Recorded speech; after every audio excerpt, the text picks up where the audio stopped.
Salve galera do Cifra Oculta, geral de quarentena, primeira semana ainda, tem muitas outras pela frente. Eu desejo muita energia, muita saúde mental, saúde física para vocês se cuidarem, cuidar dos seus entes queridos nessa tormenta que a gente está vivendo. Tormenta que é muito pior por causa do pesadelo que é ser governado pelo Jair Bolsonaro, esse cristal puro de ignorância, violência e perversidade. Bem, o nosso tema de hoje é justamente isso, a presidência do Bolsonaro. Eu estou aqui com uma participação muito especial do deputado distrital Leandro Graz, que é do partido Rede do Distrito Federal, que foi o primeiro político a protocolar na Câmara dos Deputados um pedido de impeachment do Bolsonaro, pelo menos esse ano. A gente ouviu falar que teve outros pedidos ano passado, mas que foram arquivados pelo presidente da Câmara, Rodrigo Maia, né? Mas desde que o Leandro protocolou o primeiro projeto de pedido de impeachment dia 16 de março, a gente já teve outros pedidos do Alexandre Frota, né, que desertou da caravana bolsonarista, e também de deputados do mês, corrente mês, do PSOL. Leandro, muitíssimo obrigado por aceitar o convite para falar com a gente hoje. E, por favor, faça uma apresentação sua para o público, já que muitos não são do Distrito Federal, podem não te conhecer. Olá, Samuel. Olá a todos e a todas que estão nos assistindo agora. Agradecer a oportunidade de conversar com vocês. Eu sou Leandro Graz, tenho 34 anos, eu sou professor. Hoje exerço mandato parlamentar pela Rede aqui no Distrito Federal, como deputado distrital.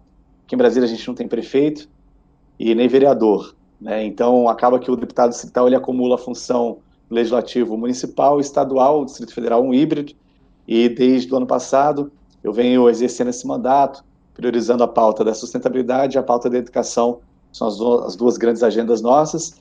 Eu sou professor de formação, sou sociólogo, sou mestre em desenvolvimento sustentável, hoje também faço doutorado em gestão pública, e a gente está aí realmente, como o Samuel falou, chocado, abismado com a imprudência, com a irresponsabilidade do presidente da República no momento tão sensível, no momento tão difícil do país, em que precisávamos de lideranças responsáveis, lideranças lúcidas, que fossem capazes de dialogar com os governadores, com os prefeitos, de pensar de maneira intersetorial, de maneira articulada os seus ministros e as ações dos ministérios para poder combater não só o coronavírus, mas todos os prejuízos econômicos, educacionais, sociais, culturais que essa pandemia está promovendo no nosso país. Infelizmente, Jair Bolsonaro não é essa pessoa. Jair Bolsonaro, ao contrário, tem sido um problema, tem sido um obstáculo para que o país passe por isso da melhor forma possível. E foi por essa razão que nós resolvemos protocolar o impeachment. Não simplesmente pelas ações relativas ao coronavírus. Bolsonaro vem cometendo crimes desde o ano passado. Para nós, do dia 15 de março, foi a gota d'água, um quinto crime cometido, que inclusive está na nossa peça do impeachment. Mas estou aqui à disposição para a gente conversar e muito feliz de poder esclarecer isso para vocês. Massa demais, Leandro. É, Pois bem, a gente podia até ter essa entrevista e bate-papo presencialmente, mas obviamente por causa da pandemia a gente está estreando aqui no canal a entrevista virtual. Então eu já peço para quem puder dar uma curtida, deixar um comentário sobre essa nova dinâmica, até porque nos próximos meses essa deve ser a única forma de ter entrevistas aqui para o canal. Mas enfim, Leandro, essa pauta de impeachment, ela quase sempre envolve controvérsia. Já tirar alguém eleito do seu cargo é uma medida grave, importante, ainda mais quando se trata de um presidente. O nosso último impeachment foi extremamente controverso, e mesmo eu tendo críticas radicais sobre os governos do PT, eu não encontro um crime de responsabilidade cometido pela ex-presidente Dilma Rousseff. Portanto, eu tô entre aqueles que considera que aquele impeachment foi um golpe. E agora que a gente está falando de impeachment do Bolsonaro, muitos governistas já alarmados com isso, já vem falando que isso vai ser um golpe, né? Um golpe do Centrão, um golpe da Globo, um golpe da esquerda e etc. Então, parte dessa entrevista a gente tem que discutir quais são esses crimes de responsabilidade que você mesmo apresenta no seu pedido. Mas antes disso, eu acho que a gente pode refletir por que pautar esse impeachment agora. O que te motivou a protocolar esse impeachment esse mês?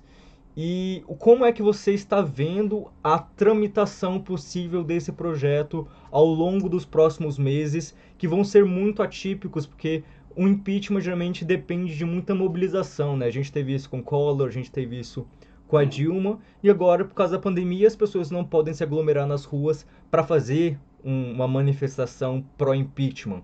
E também a gente vai ter dificuldades da própria articulação política dentro do Congresso, porque até onde eu vi, o Congresso vai continuar tendo reuniões deliberativas, porém de forma remota. Isso deve dificultar também a articulação disso. E, enfim, é um momento adverso para fazer um pedido de impeachment. Eu queria saber como é que você está vendo essas coisas, o que te motiva a protocolar o impeachment nessa conjuntura. Muito bem. Primeiro, vale ressaltar que nós temos uma lei, que é a Lei 1079 de 1950, que é chamada de Lei do Impeachment, ou a lei que explicita os chamados crimes de responsabilidade, porventura cometidos por um presidente da República e que podem dar substância, dar aí justificativa para um eventual impedimento, um eventual afastamento desse presidente. Recapitulando aí o que você falou, o caso da presidente Dilma, qual foi a grande controvérsia? O chamado crime da pedalada fiscal, que é o remanejamento das fontes orçamentárias, ele já tinha sido cometido por 16 governadores. E a jurisprudência, ou seja, a forma como o Tribunal de Contas de cada estado interpretou isso, foi no sentido de que não era considerado crime de responsabilidade. Tanto que 16 governadores fizeram a mesma coisa. Tanto os tribunais de contas dos estados quanto os parlamentos locais aprovaram as contas desses governadores. Porém, o Tribunal de Contas da União, lá em 2016, 2015, ele entendeu que não, que era preciso mudar a jurisprudência. Então, com base nisso, a presidente Dilma teria cometido um crime. E daí veio uma discussão se era realmente juridicamente sustentável impeachment a Dilma por aquilo. Nós pegamos a lei de 1950, a lei 1079, e aí fomos, a partir dela, justificando os crimes que nós identificamos do Jair Bolsonaro. Crimes desde o ano passado, mas eu vou do mais recente para o mais antigo. Perfeito. Dia 15 de março, ele, por meio de divulgação de vídeos nas redes sociais, bem como no pronunciamento oficial dele no dia 7 de março, e em escala da viagem dele nos Estados Unidos, ele violou o artigo 6º, 1 e 5 dessa lei, 1079 de 1950, tendo em vista que ele incentivou uma manifestação que tinha como propósito criticar e, mais ainda, afrontar a própria existência do Congresso Nacional e do Poder Judiciário, afrontar o livre exercício dos poderes. Esse era o tema, essa era a pauta da manifestação. Não bastasse isso, e aí já até extrapolando o que a lei diz, além de incentivar uma manifestação contra os poderes, violando diretamente a lei de responsabilidade, Bolsonaro, no momento de pandemia, no momento de crise de saúde pública, ele vai até os manifestantes. Ele incentiva a manifestação, toca na mão das pessoas. Ele que estava em quarentena, ele que estava afastado por orientação médica, porque estava com suspeita de coronavírus. Isso é o porquê da gente ter feito o pedido agora, Samuel. Porque daria sim para a gente esperar o Brasil passar por essa pandemia. Mas, considerando os crimes cometidos por ele e a irresponsabilidade dele diante desse momento, demonstram que o Brasil vai passar de forma muito pior por esta crise com o Bolsonaro do que sem ele. Bolsonaro é um ponto de obstáculo para o Brasil superar essa pandemia. Podemos talvez ficar mais alguns meses graças à irresponsabilidade dele. Tanto de ir lá, incentivar a manifestação, se envolver. Para o Distrito Federal, especialmente, isso para mim foi gravíssimo, porque como representante aqui da minha cidade, nós aqui tentando articular num diálogo com o governo, eu não sou da base do governo ibanês, mas tenho colaborado muito com o governo, a gente tem reforçado as medidas que o governo vem tomando, e ele vai lá e dá um contra-testemunho. Então, colocou em risco a própria vida da população do Distrito Federal. Então, esse é o primeiro crime que a gente identifica, o Bolsonaro apoiar as manifestações que vão justamente no sentido contrário à existência das instituições. na Leandro, tentativa de tentar dissolver o Congresso e de se opor ao livre exercício do Judiciário. antes de você passar para os próximos, queria enfatizar esse por causa que esse ataque à Constituição, essa manifestação em que você tem um vídeo, né, que ele desce a rampa lá do palácio para ir aos manifestantes, e os manifestantes estão gritando AI-5. E o presidente, claro que não repudia nada disso. Então, eu acho que a principal ameaça é porque no meio dessa crise, a gente já viu que o gabinete da Casa Civil, se não me engano, já está fazendo um projeto de estado de sítio. E a gente sabe que o Bolsonaro é um defensor da ditadura militar e alguém que pode querer se aproveitar desse momento de crise para, de fato, apoiar o fechamento do regime, né? Fechar talvez Congresso, começar a ter concentrar poderes, né? Então a gente tem esse senso de urgência, né? Justamente porque ele não é só uma ameaça à saúde pública, possivelmente espalhando uma epidemia por aí, como é alguém que tem a vontade, tem essa disposição para atacar as instituições no meio dessa alta vulnerabilidade da sociedade. Exatamente. E ele tinha consciência da pauta, né, do tema dessa manifestação. Você citou aí, tem fotos, tem vídeos dele ali na rampa, e as faixas atrás, faixas inclusive com frases agressivas, faixas que afrontam diretamente a Constituição Federal. Então, quando ele corrobora, quando ele afirma, ratifica essa pauta, ele está sim cometendo um crime de responsabilidade. Porque ele não pode validar esse tipo de ação. As pessoas têm o direito de se manifestar, ok, mas o chefe do Poder Executivo, ele não pode fortalecer esse tipo de reivindicação, que é uma reivindicação anticonstitucional, inconstitucional, é uma reivindicação antidemocrática. Bom, dando seguimento aqui, aí você citou, né, tem a faixa lá, o Fora Maia, tem Fechar uma o outra faixa que dizia STF. intervenção militar já, tem uma outra faixa que dizia fechamento do Congresso, uma outra faixa que falava acabou a mamata, somos todos Bolsonaro, contra o vírus do STF do Congresso, álcool e fogo, fodam-se. Né? Desculpa aqui o palavrão, quem está nos ouvindo, mas era o que estava escrito lá. Rodrigo Maia e Alcolumbre, façam seu dever de casa, senão errar, ré, ri, ro, rua. Então, era muito claro que a manifestação dizia ser contra as instituições. E a do AI-5 que você lembrou aí, AI-5, fechar o Congresso, eliminar todos os partidos, caçar os traidores e punir severamente, era o que dizia essa faixa, certo? Então, abrindo aspas aí para todas essas frases que, infelizmente, foram lidas e foram escritas nas faixas lá do dia 15 de março. Bom, e aí também, na própria lei do impeachment, no artigo 267, tem lá, causar pandemia mediante a propagação de germes patogênicos. Quando ele incentiva a aglomeração, ele está proporcionando a proliferação da epidemia. Então, também infringindo determinação do poder público, porque havia um decreto do governo do Distrito Federal orientando para que não tivesse aglomerações, além também de suspensão das aulas, etc. E no artigo 268 da lei do impeachment, fala-se que infringir determinação do poder público destinada a impedir a introdução ou propagação de doença contagiosa dá, inclusive, pena de detenção de 1 mês e 1 ano.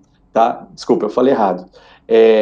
Isso aí que eu falei agora, esses Código artigos Penal. 267, 268 e Código Penal Pátrio, tá bom? Desculpa que eu acabei emendando na lei do impeachment. Bom, dia 9 de março de 2020, Bolsonaro disse que as eleições tinham sido fraudadas, cujas provas estariam nas mãos dele, nunca tinham sido apresentadas, nem no foro competente, nem para a imprensa.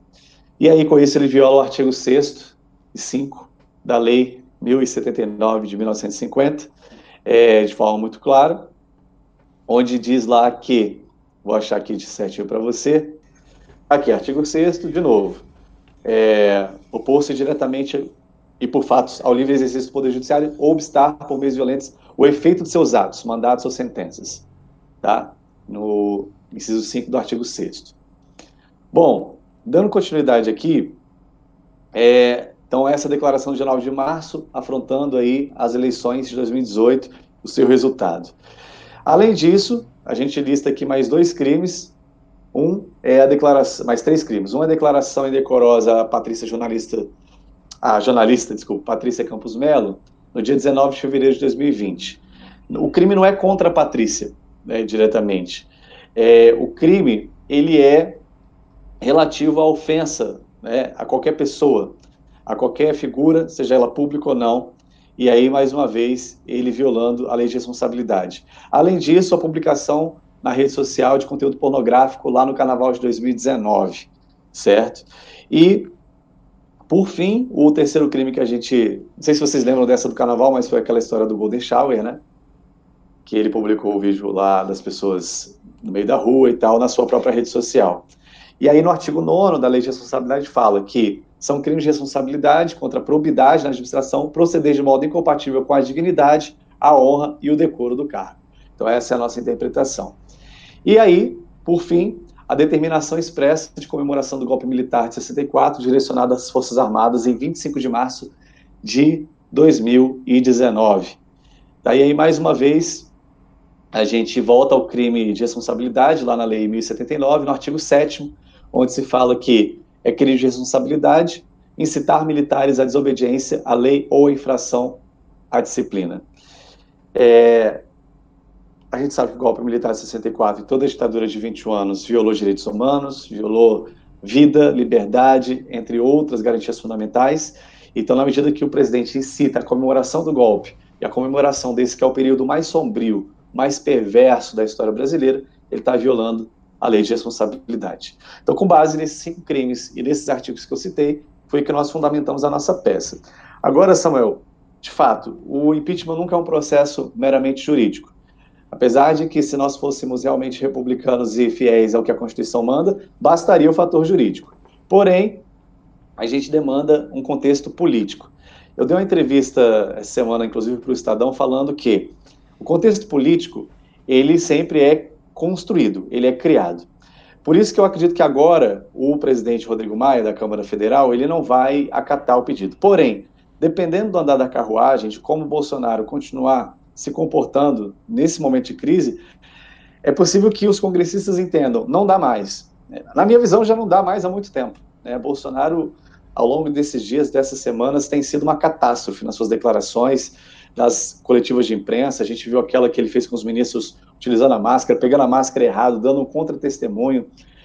Ontem ele deu uma entrevista criticando os governadores. Esse momento era um momento de diálogo com os governadores, não de crítica aos governadores. Inclusive, graças aos governadores, as medidas que eles vêm adotando é que a gente está conseguindo segurar, e fazer com que a população entenda a gravidade do momento. Além disso, ele deu uma entrevista no programa do Ratinho, antes de ontem, se eu não me engano, falando que não teria problema as igrejas continuarem com seus cultos, não teria problema as aglomerações nos templos, que os pastores que cuidassem disso, não deveria o governo entrar nessa história.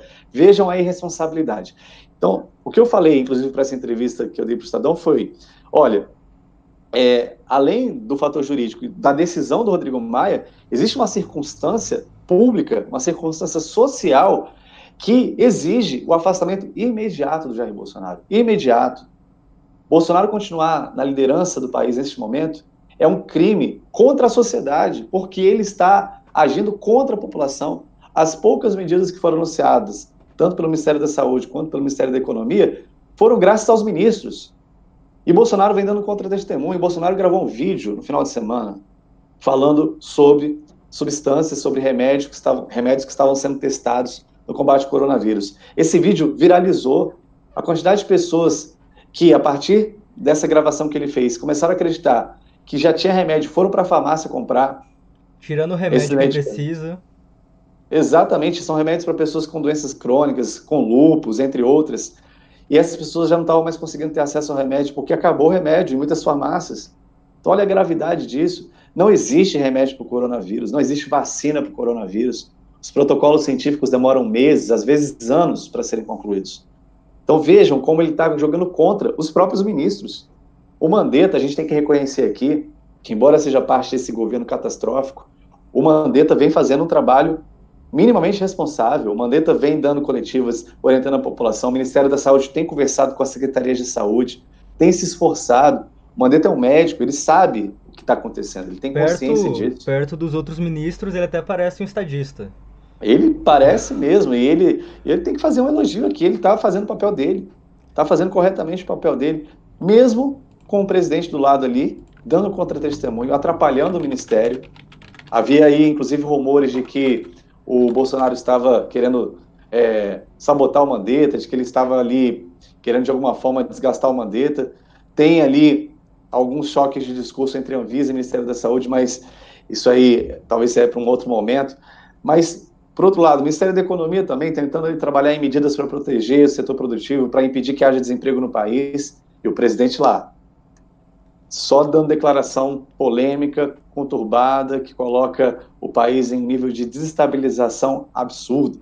Então, mais do que o jurídico e mais do que o fator político, neste momento, Bolsonaro representa uma ameaça à saúde, à vida da população.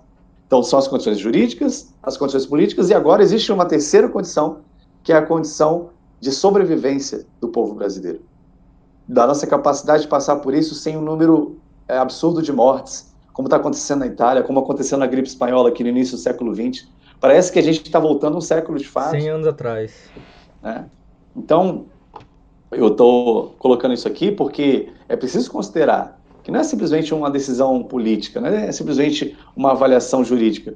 A gente está agora com a vida da população em risco por causa de Jair Bolsonaro. Leandro, eu vou fazer um comentário aqui crítico ao Mandetta, porque ontem saiu uma matéria do The Intercept Brasil que fez uma investigação sobre as licitações de emergência que ele está fazendo para alguns equipamentos. No caso dessa denúncia, a manchete é que sem licitação, o Mandetta paga 67% a mais para comprar máscaras de empresa bolsonarista, entre aspas, né? Que é uma empresa que chama Pharma Supply, que tem como sócio o militar aposentado e seguidor fervoroso de Jair Bolsonaro. E além disso, até o momento do governo, Mandetta não se posicionou como grande defensor do SUS. Pelo contrário, é um representante principalmente dos planos de saúde, que agora vai ter que depender principalmente do SUS. Porque no mundo todo, os hospitais privados, os planos de saúde, eles não estão dando mínima conta de lidar com uma crise dessa. Inclusive, se não me engano, na Espanha, eles nacionalizaram todos os hospitais. Em outros países também, o poder público vai ter que tomar conta de toda a gestão da saúde, inclusive dos leitos privados. Então, eu também, assim, uma pessoa para ser escolhida ministro do Bolsonaro, eu já tenho dois pés atrás. De fato, ele está sendo talvez o menos pior de todos, mas ainda assim é um cara que não me desperta confiança. Acho que a gente também tem que manter a criticidade. E eu também vi, como você falou, né, que o certo protagonismo do Mandetta no meio dessa crise gerou um mal-estar dentro lá, principalmente pro presidente, pro Bolsonaro, que não estava gostando disso, dessa rivalidade, né? Dele, Bolsonaro fala uma coisa, Mandetta fala outra, Mandetta acabando tendo um pouco mais de mídia em cima disso. Mas parece que ele teve uma certa enquadrada ideológica e começou a polemizar com a China, que é uma coisa que também foi feita semana passada, né? Então ele começou a falar que era muito estranho Pequim não ter casos. Mas Pequim tem casos. Eu fui atrás, Pequim tinha casos. Então também estava espalhando fake news para antagonizar com um governo que está ajudando vários países, está ajudando com milhões de equipamentos para a Itália e outros países, vai ajudar o Brasil também.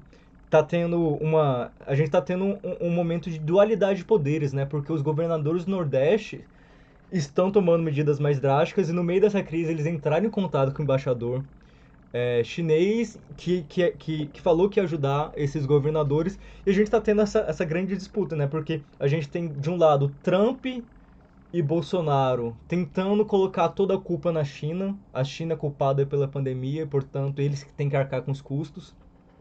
A gente teve até um caso aí de advogados protocolarem um pedido para que a China fosse responsabilizada aqui na Justiça Nacional, que não faz nenhum sentido. Enquanto outros governadores com mais responsabilidade estão tentando, na verdade, mitigar e minimizar esses danos. Outra coisa que eu queria falar, que é baseado no que você estava falando dos casos, dos crimes do Bolsonaro, é que essa perseguição ao jornalista Patrícia Campos Melo tem a ver também com o atentado contra a democracia, porque a Patrícia Campos Melo é uma jornalista da Folha que está desde as épocas das eleições, logo após as eleições, publicando matérias sobre o caso aí do Caixa 2 de disparos em massa de fake news no WhatsApp. Portanto, ela foi eleita como grande inimigo do atual governo e por isso que ela foi alvo desses ataques misóginos, machistas. o novo alvo agora é a Vera Magalhães, que também, enfim, não é não são nenhuma jornalista de esquerda, né? Mas só por não serem alinhadas com o governo, também são demonizadas. Agora a Vera Magalhães está sendo atacada como paga pelo João Dória, né? E aí essa rivalidade com outros governadores, né? Com o Witzel, Dória, que também são expoentes da direita dos últimos anos, mas são vistos como rivais e, portanto, o Bolsonaro não consegue articular junto com eles, tem que articular contra eles, né? No meio de uma pandemia dessa, o resultado pode ser muito, muito desastroso. Mas eu queria voltar uma pergunta para você, que é sobre como você tá vendo as próximas semanas. Parece que acontecem milhões de coisas toda semana no nosso país. Exato. Então é um pouco difícil, de fato, fazer uma previsão de longo prazo. Mas como você, enfim, eu, eu imagino que a gestão Bolsonaro da pandemia vai ser cada vez pior. Então, e agora a gente já teve na semana passada muitos panelaços praticamente diários em várias cidades, alguns apenas em alguns dias da semana, mas está criando um clima de rejeição forte ao governo. Eu até pesquisei algumas matérias aqui. A gente teve uma matéria da Folha falando de vários crimes de responsabilidade do Bolsonaro.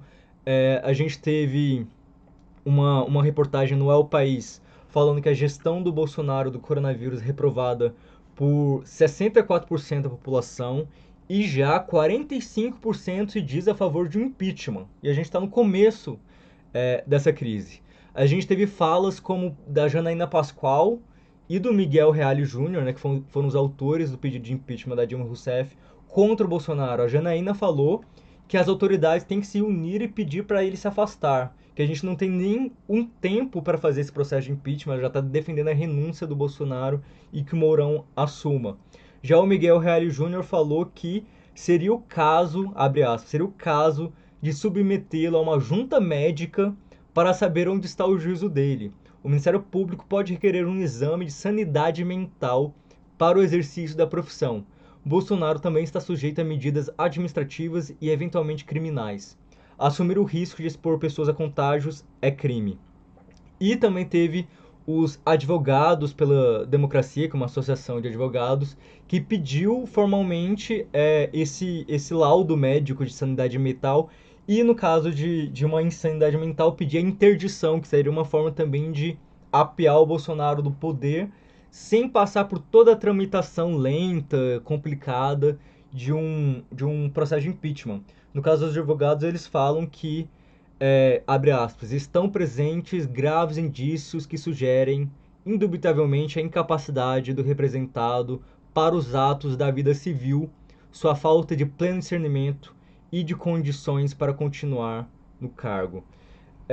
Como é que você está vendo todo esse caldo cultural contra o Bolsonaro e como você pretende, já que você é um dos autores do pedido de impeachment, como você pretende mobilizar a sociedade para dar seguimento a essa retirada do Bolsonaro do poder? Samuel, antes de responder exatamente essa pergunta, só voltando ao tema do Mandetta rapidamente, concordo com você, a gente não pode também achar que o Mandetta ele simboliza o nosso ideário de defesa do Republicano. SUS, né, de um ministro que tem compromisso com o serviço público. A gente sabe do histórico político do Mandetta, ele era deputado democratas, então ele tinha ali uma relação muito forte com os planos de saúde, exemplo do próprio Ricardo Barros, que foi o ministro do Temer, e o Mandetta precisa ser fiscalizado pela bancada federal, pelos senadores e deputados federais, a exemplo do que nós, deputados estaduais e distritais, temos que fazer com os governos estaduais, nesse momento em que estão sendo possíveis os contratos de emergência. Então a gente tem que ficar de olho, nós aqui em relação ao governo do Distrito Federal, estamos todos os dias abrindo um diário oficial, acompanhando as licitações, e é preciso que senadores e deputados federais, em caso de um superpreço, né, um superfaturamento dessas licitações, denunciarem ao Tribunal de Contas da União e, de alguma forma, suspenderem ou, pelo menos, revisarem essas licitações. Então é importante registrar isso e também, apesar das medidas terem sido acertadas até aqui, em grande parte, também sinto falta de um compromisso, né, do Mandetta com o SUS. A gente sabe que nesse momento, o que mais a gente precisaria? De uma forte atenção primária em saúde. os agentes comunitários de saúde ali na ponta, educando a população, os enfermeiros, técnicos de enfermagem, médicos das UBS, dando todo o suporte. E a lógica do governo atual e do próprio governo Temer anteriormente, e de vários governos estaduais, eu posso dizer inclusive do Distrito Federal, a lógica desses governos é hospitalocêntrica, não é focar na atenção primária. E todo mundo sabe que praticamente 80% da resolução na saúde pública depende de uma boa atenção primária. Então, concordo com você, há essa lacuna de um apoio, de uma bandeira levantada em defesa do SUS. Bom, mas pelo menos ele está minimamente agindo com alguma prudência, né, com alguma responsabilidade. Voltando então à pergunta que você me fez. A gente tem agora um cenário aberto, que a gente não tinha antes, de questionamento do presidente da República. Ele passou um ano no poder, quem questionava o Bolsonaro eram, basicamente, aquelas pessoas que não tinham votado nele, os eleitores de Ciro, de Marina, de Haddad, depois, em grande parte, migraram para o Haddad no segundo turno, e que já sabiam, de fato, já tinham consciência plena do que poderia ser esse governo. Porém, existe uma boa parcela da população que votou no Bolsonaro, que está arrependida e que entende que Bolsonaro, neste momento, é catastrófico para o país. E existe ainda aquela parcela apaixonada que, mesmo diante de todos os crimes, diante de todas as irresponsabilidades do presidente, continuam fazendo coro a tudo que ele diz, a tudo que ele defende. Eu estimo aí, até pegando os dados dessas pesquisas que você citou, a gente tem aí que talvez um terço ainda da população, ou um pouquinho menos disso, esteja alinhada ainda com o Bolsonaro. Mas o resto, os outros 70%, já considera o governo ou regular ou péssimo. Então, é importante considerar esses números. A gente está bem dividido aí, 44%, vou pegar aqui o dado certinho da reportagem que o El País publicou sobre a pesquisa. Então está aqui, né? A favor do impeachment, 44,8%, contra o impeachment, 45,2%. 0,4% aí a mais de pessoas a favor, aliás, contra o impeachment do que a favor. E tem 10% da população que não sabe. Então, o que eu acredito? Dependendo dos próximos dias, a forma como o presidente conduzir esse processo, a tendência de aumentar o número de pessoas insatisfeitas com esse governo, eu acredito que vai aumentar, até pelos efeitos das medidas que eles tomaram, até pelos efeitos da fala do presidente contra os governadores. A população vai entender, olha, a gente tem um presidente que joga contra nós. A gente tem um presidente da República que não está do nosso lado. E esse percentual pode aumentar. Então, as circunstâncias para o impeachment, elas vão, na minha visão, ser criadas, elas vão ser construídas. E no momento certo, o presidente Rodrigo Maia, creio que vai aceitar e vai colocar isso em discussão. A gente sabe também que o processo de impeachment não é só decidido pelo Congresso Nacional. Outros setores da sociedade precisam estar alinhados com isso. Tanto a sociedade civil organizada, os movimentos sociais, os grupos, as entidades, bem como o próprio mercado, o próprio setor produtivo. E eu não falo só do grande empresariado. Não basta que a Fiesp chancele, por exemplo, o processo de impeachment. Existe uma boa parcela que eu acho que quem vai mais sofrer com essa crise, que é de pequenos e médios empresários, que são responsáveis pela grande parte da nossa economia. Na medida que esses cidadãs, eles entenderem que o governo não está ao seu lado, que ao contrário está fragilizando, né, o seu negócio, está fragilizando a sua ação econômica, esse público também vai se colocar contra o governo. E aí a gente tem um contexto mais favorável ao impeachment. Agora, no momento em que o grande setor econômico, ele também assumir, porque ele já sabe disso, né, o agronegócio já sabe disso, eu estou falando do grande agronegócio, então, a agricultura familiar já entendeu que esse governo é seu inimigo.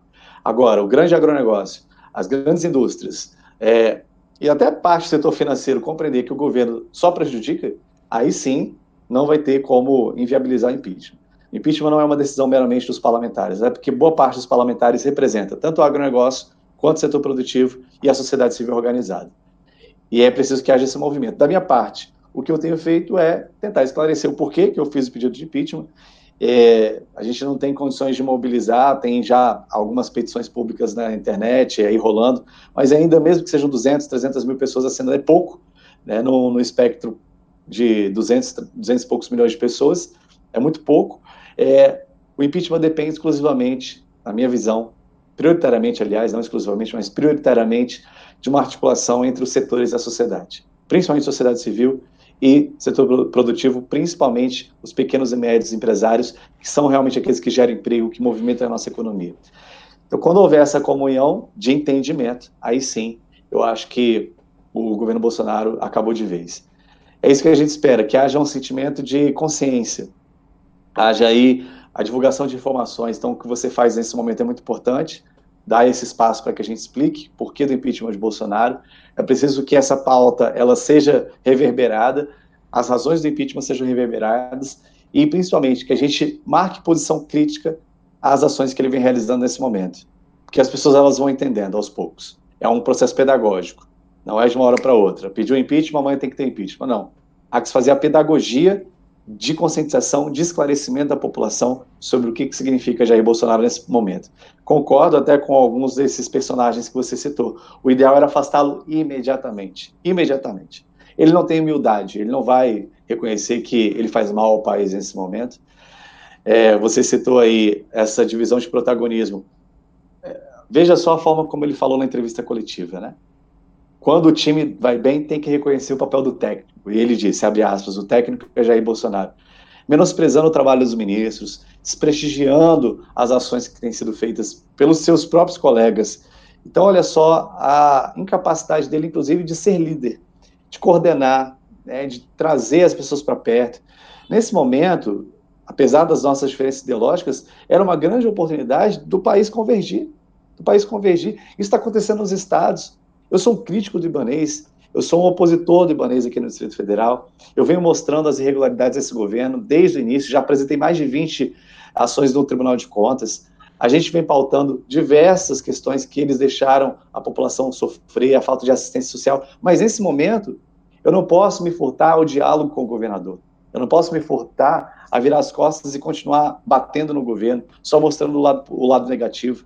A gente fez uma costura política semana passada, da Universidade de Brasília com o governo, trouxe os professores da UNB, convidei os professores da UNB para a gente sentar à mesa com o secretário de saúde. E o que saiu dessa reunião? A Universidade de Brasília aqui, ela vai proporcionar os seus laboratórios, vai disponibilizar os seus laboratórios para aumentar a quantidade de exames.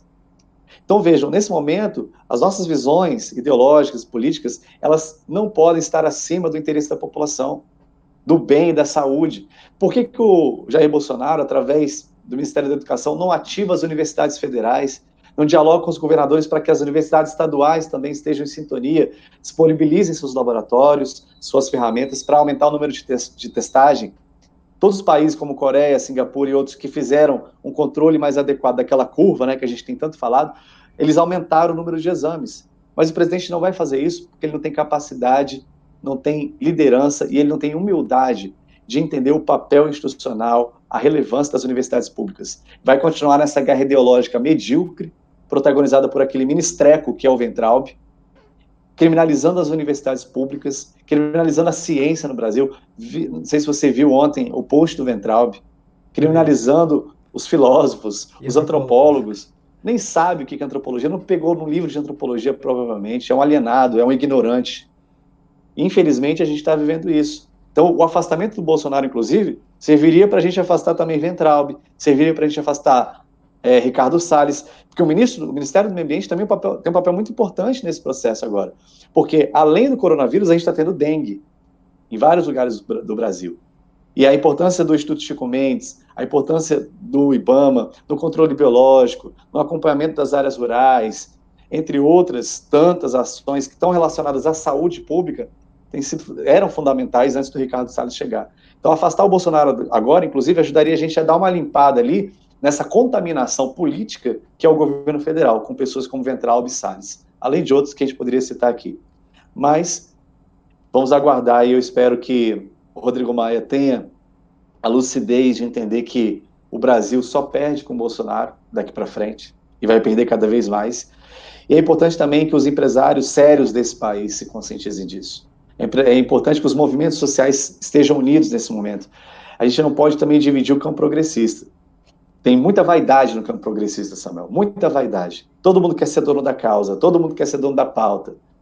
A gente tem que agora, entre nós, temos um mínimo de consenso, de convergência, independente do partido, independente da agenda específica de cada um, a gente tem que ter um mínimo de convergência. O que está em jogo agora Não é mais o protagonismo do partido A ou do partido B. O que está em jogo agora é a vida da população.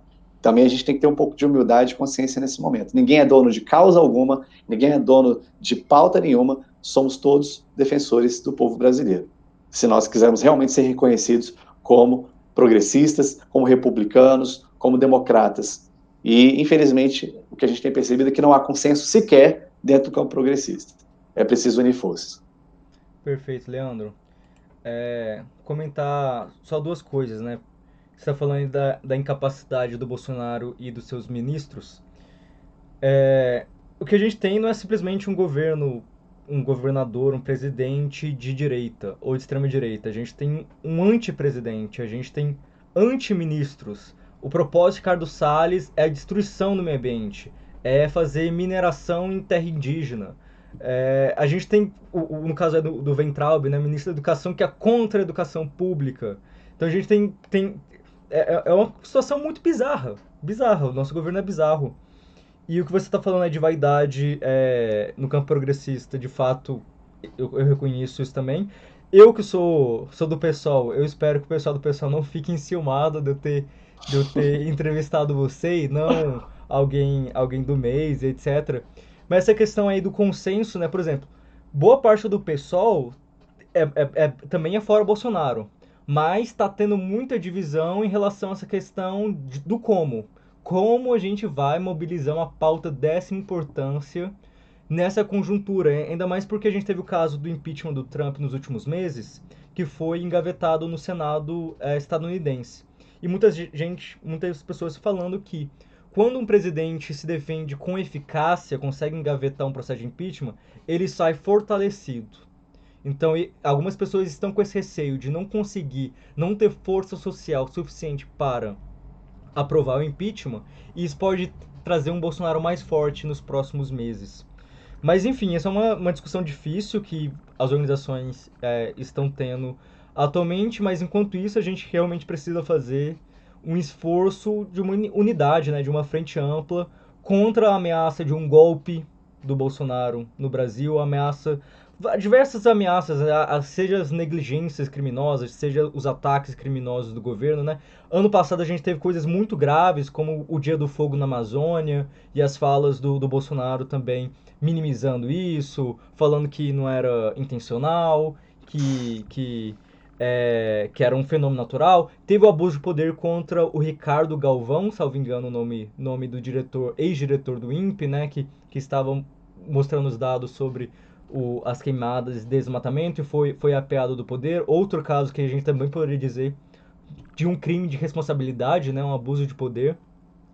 A gente teve a negligência em relação ao caso do óleo no Nordeste, Bolsonaro também falando que não era responsabilidade dele, jogando para no caso desse caso específico, né, para os moradores, né, os moradores tiveram que pegar no óleo tóxico e ter que. A gente está praticamente nessa mesma situação agora. A pandemia tá. Olha, não contem com o governo federal. Cada um tem que se virar, né? Os governadores, prefeituras, políticos, sociedade civil, todo mundo fazendo uma campanha para ficar em casa e diminuir a curva, porque não dá para contar com o governo federal para isso. E a gente fica na dúvida se é uma questão de burrice ou de aposta no caos. Então, por exemplo, né, a gente não sabe se o Bolsonaro de fato ele acredita que essa é uma gripezinha e que vai passar, que ele está fazendo declarações nesse sentido, ou se ele está apostando numa tática de imunização de rebanho, que foi uma tática anunciada na Inglaterra pelo Boris Johnson na semana retrasada, que eles voltaram atrás na semana passada, que é essa tática de que a taxa de letalidade é baixa, afeta mais idosos, então a gente deixa idosos em casa, deixa as outras pessoas pegarem o vírus, gerarem imunidade ao longo dos meses, e com isso a gente previne o pior. Só que depois eles foram fazer estimativas e viram que seriam milhões gravemente afetados, possivelmente milhões de mortes, né? Aqui no Brasil já está tendo um trabalho muito bom, você deve estar acompanhando também, do Átila Yamarino, que é um biólogo, Muito bom. virólogo, está fazendo um trabalho sensacional de conscientização sobre o atual problema, os riscos. E ele apresentou numa live há 3 dias atrás um estudo que ele mesmo adaptou para o caso do Brasil, para os números do Brasil, que dava até 1 milhão de mortes por Covid-19 até agosto, que é uma coisa assim catastrófica. É uma explosão de uma bomba nuclear numa cidade grande.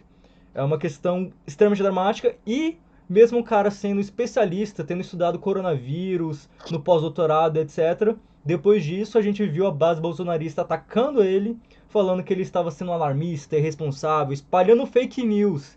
Então, a gente está nesse contexto de irracionalismo misturado com perversidade, com um traço fascista que é a pulsão de morte. Não querer se importar com a vida e se vamos morrer. Teve isso no protesto dia 15, né? Muitas pessoas falam, não, eu pego o vírus, coronavírus, pelo Bolsonaro, eu não me importo de me sacrificar pelo meu presidente, né? Então, eu pelo menos analiso esse bolsonarismo como uma ameaça neofascista, proto-neofascista. Não é só um governo populista de extrema direita, é um governo que Exato. está disposto a criminalizar a oposição, é um governo que está disposto a violentar a oposição, não meramente antagonizar retoricamente, discursivamente.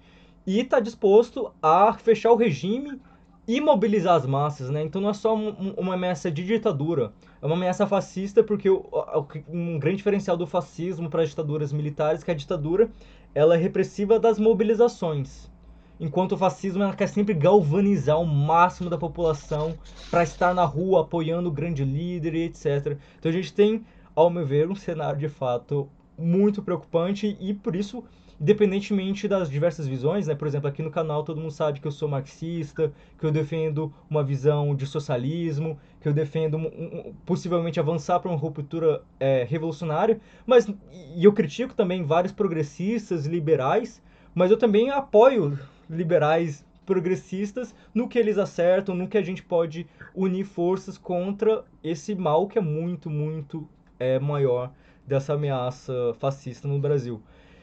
Enfim, estamos já falando há 47 minutos. Acho que a gente pode finalizar. Gostaria até de conversar mais com você sobre o coronavírus, sobre o que você tem pensado aí. Essa coisa que você citou da UNB está ajudando nos testes, eu acho incrível. Eu, eu sou mais invejoso, eu admiro mais, para usar um termo melhor, a estratégia da Coreia do Sul. Eu não acho que essa estratégia de quarentena, isolamento de imediato a mais inteligente. Porque a gente já tá assim há uma semana, já tem gente sentindo ansiedade por causa disso. Daqui vários meses, como vão estar as pessoas? Talvez as pessoas não vão estar aguentando. Quando a gente tiver muito mais casos, quando for muito mais perigoso, as pessoas já vão estar aguentando estar em casa. Então esse era o momento, na verdade, da gente estar tendo aquelas medidas de distanciamento social, 2 metros de distância das pessoas, sempre que encostar numa superfície, álcool em gel, chega num lugar que tem pia, lava as mãos, etc. Mas não necessariamente está parando tudo que a gente está parando. Se a gente tivesse os testes aplicados de forma massiva, a gente saberia onde na cidade teve mais casos e a gente conseguiria evitar aglomeração, frequentar esses locais e não tanto em outras, né? Isso me pareceu mais inteligente, como foi aplicado na Coreia do Sul. O caso da China, que foi feito com eficácia, me parece que porque depois que já explodiu bastantes casos, aí você não tem outra alternativa, senão isolamento social. Mas a gente meio que pulou etapas. A gente desprezou a tática, a iniciativa dessa política de testes em massa e pulou para o isolamento social, que é de fato o que tem mais impacto para a depressão econômica que vai vir e é o que tem mais impacto sobre a qualidade de vida das pessoas, né? Então as pessoas com renda menor, que tem pior situação de moradia, vão sofrer mais também com o isolamento. Então eu acho que a gente está seguindo tudo errado e vai ser difícil. Eu acho que a gente vai viver uma crise tremenda nesse 2020. A gente precisa muito contar com essa solidariedade com quem tem o mínimo de esclarecimento, o mínimo de bom senso para a gente se fortalecer nessa questão realmente humanitária. É uma crise humanitária que se avizinha. E agradeço muito pelo trabalho que você tem fazendo, né? Já te elogio há muito tempo. Você foi um parceiro aí na. Tá sendo um parceiro nessa luta também contra a tortura nos presídios, né? Que é a minha pauta central aqui de militância no DF. Você e o Fábio Félix têm sido essenciais aqui no Distrito Federal. Então, você tem meu elogio. Foi uma grande surpresa para mim por ser um deputado da rede tão de fato engajado nessas pautas de cidadania, porque, enfim, tem outras críticas ao seu partido, que se deixa influenciar demais pela força do capital, pela força do empresariado, mas ainda assim você está muito assim realmente defendendo as pautas de bem-estar social, direitos sociais, etc. Então fica aqui meu elogio a você. E passo a bola para você fazer suas considerações finais para a gente finalizar essa ótima entrevista. Samuel, muito obrigado e quero te agradecer não só pela oportunidade de vir aqui, mas também pela sua disposição em dialogar, mesmo com as suas posições políticas, e é isso que a gente precisa nesse momento. A gente precisa procurar essas convergências que elas ultrapassam até as nossas percepções sobre modelo de Estado ou relação Estado-mercado, e que estão agora indo ao encontro da defesa da própria democracia. Você falou um pouquinho aí do Bolsonaro, a forma como ele trata os seus adversários políticos. Na verdade, ele faz uma coisa que uma autora da ciência política fala muito, né, a Chantal Mouffe, ele transforma os adversários em inimigos. E qual é a diferença? O adversário você respeita, você discorda, você combate, você joga, mas o inimigo não. O inimigo você destrói. O inimigo você elimina. E sem adversários não existe democracia. Sem pluralismo político não existe democracia.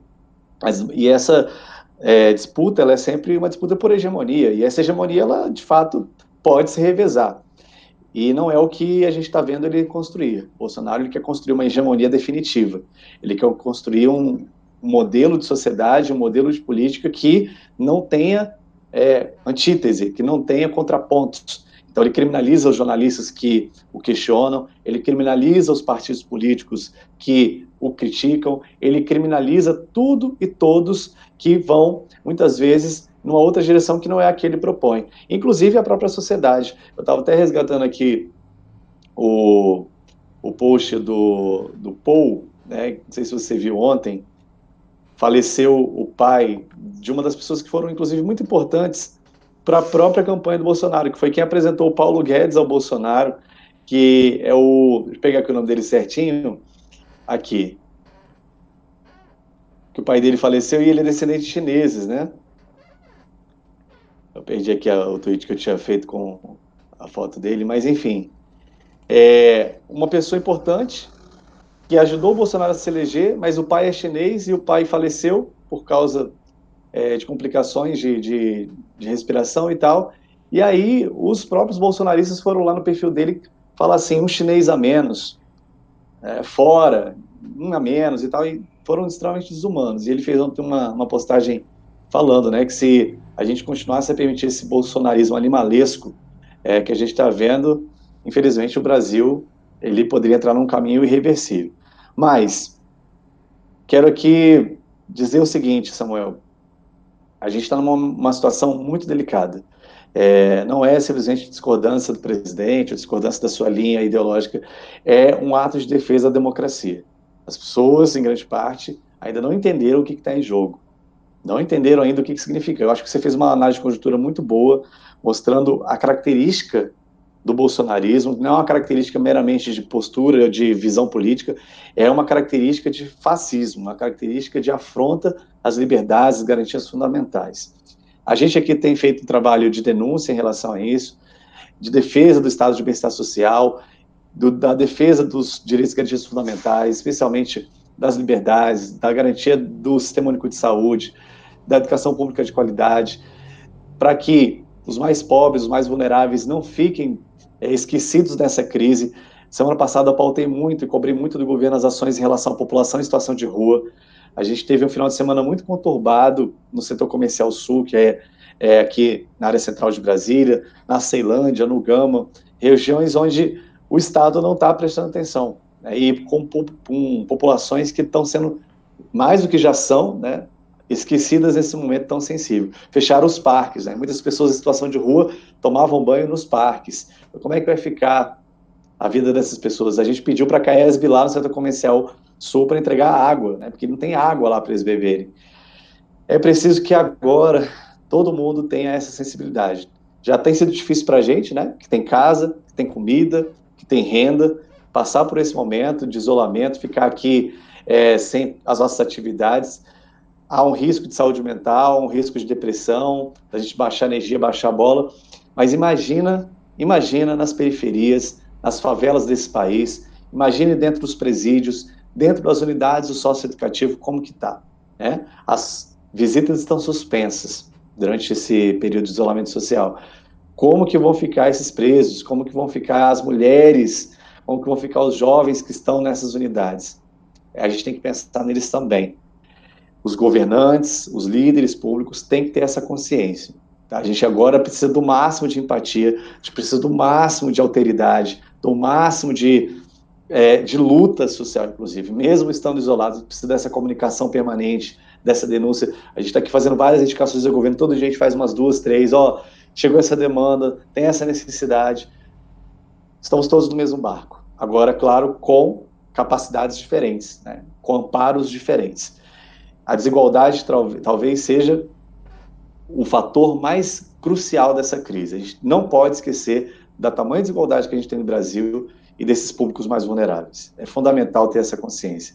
Quero te parabenizar aí pela sua postura republicana, pela sua postura engajada também, trazendo sempre informação para as pessoas, trazendo sempre lucidez, visão crítica. Isso é muito importante. É de líderes como você também que a gente precisa nesse momento. Para quem quiser acompanhar o nosso trabalho, aqui pelas redes sociais, é Leandro Graz. Todos os dias a gente está fazendo live, transmitindo as informações oficiais da Secretaria de Saúde, do Ministério da Saúde, da OMS, sobre o coronavírus. Estou tentando trazer pessoas que possam colaborar para que a gente passe por esse momento da melhor forma possível. Então, tivemos uma live com o médico Estevão, que é médico de família e comunidade na sexta-feira, o professor Lúcio Bravin, que é biólogo, no final de semana com a pedagoga Débora Gugel, para ajudar as famílias que estão com crianças em casa, como que é possível entretê-las, né, fazê-las ali passar por esse momento. E durante essa semana a gente vai ter várias lives temáticas para que as pessoas possam receber informação útil e lidar da melhor forma possível, se é possível dizer melhor forma, né, da forma menos pior possível, diante de tudo que a gente está vivendo. Obrigado, Samuel. Prazer participar com você dessa conversa. Foi muito bom para mim também. Aprendi bastante contigo. Vamos juntos seguir nessa luta. Bom demais. Valeu, tamo junto. Finalizando agora.